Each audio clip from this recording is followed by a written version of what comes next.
Hay que drogarse, chavalos, están jóvenes ustedes, tienen todo el cerebro nuevo, hay que drogarse, no le echen a perder ahí pensando chingaderas, mujeres, puñetas y la verga. Droga, droga y che.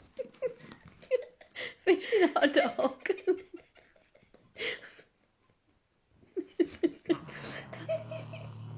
She's growling.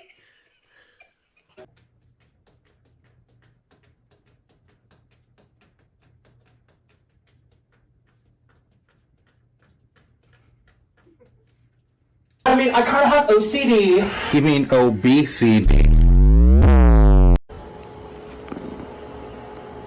I did. Brother, what's that? Mother. Mother, I crave violence. Did you know that people really like personal space when they go to the bathroom?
Hello everyone.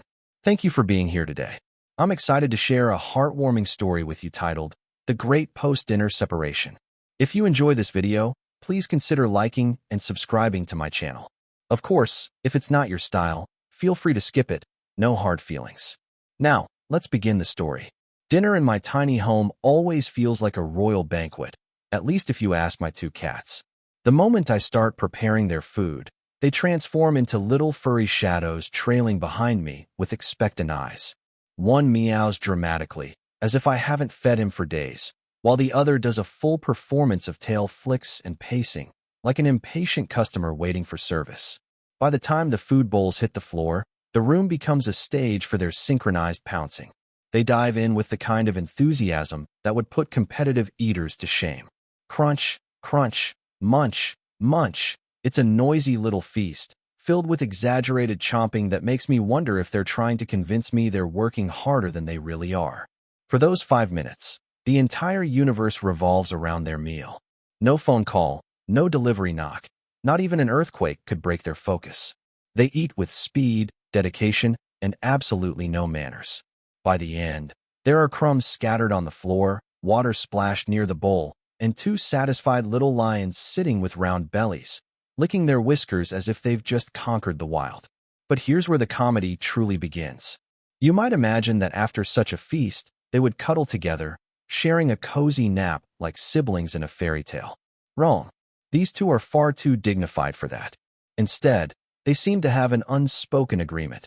Once the bowls are empty, it's time to part ways and retreat to their separate kingdoms.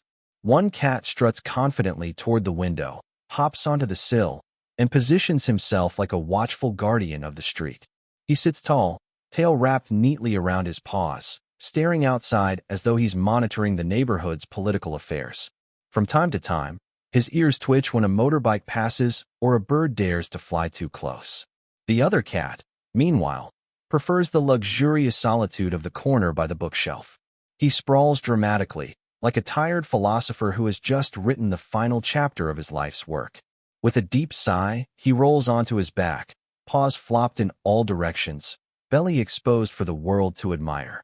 It's his silent declaration that dinner was not only delicious, but also emotionally exhausting. And so, my living room is divided into two silent territories. One corner for serious surveillance, the other for existential relaxation. Watching them, I can't help but laugh. These two little creatures, who live under the same roof, share the same food, and occasionally chase each other in wild sprints, suddenly act like aristocrats demanding their private space after dining. It's as if they've read some etiquette manual that says, after meals, one must retreat to separate quarters to maintain dignity. But their silly separation also holds a strangely wise lesson. Isn't life, in some way, about knowing when to come together and when to enjoy solitude?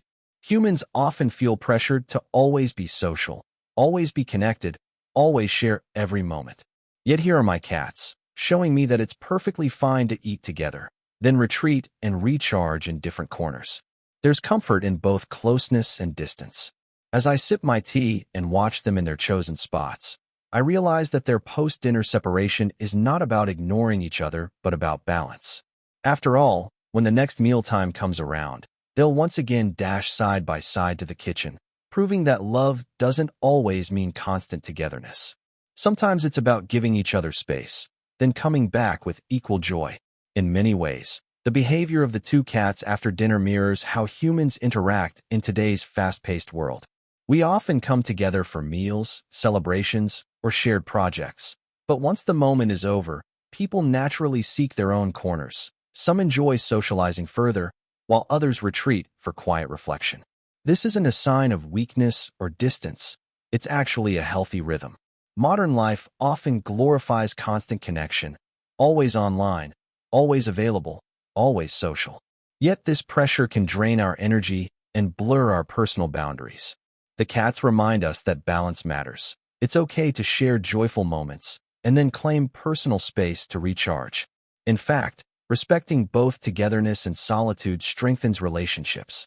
When you allow yourself or others time apart, you create room for individuality and self-growth, which ultimately brings people closer in the long run.